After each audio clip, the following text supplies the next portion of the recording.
જે લોકોને ગુજરાતની પરિસ્થિતિને સુધારવા માંગે છે તેઓ હાથ ઊંચો કરે। જે લોકો ગુજરાતના હાલાત સુધારવા માંગે છે આજે તેઓ બધા શપથ લેશે। હું એક લાઈન બોલીશ, તમે મારા પાછળ પાછળ બોલશો। મંજૂર છે? પાછલા 30 વર્ષમાં ભાજપે ગુજરાતને બરબાદ કરી દીધું છે।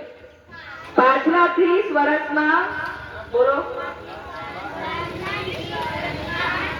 ભાજપે ગુજરાતને બરબાદ કરી દીધું છે। હું શપથ લઉં છું કે ભાજપને ગુજરાતને વધુ બરબાદ કરવા નહીં દઉં।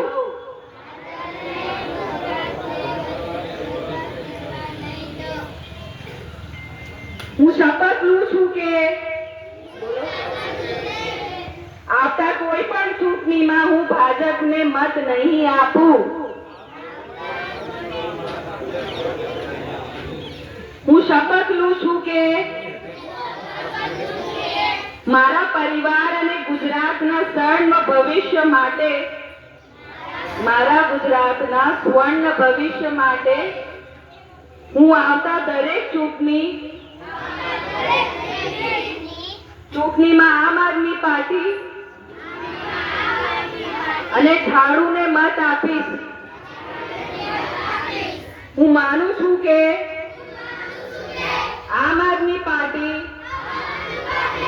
એક ઈમાનદાર અને દેશભક્ત પાર્ટી છે અને હું આમ આદમીનો સાથ કદી નહીં છોડું।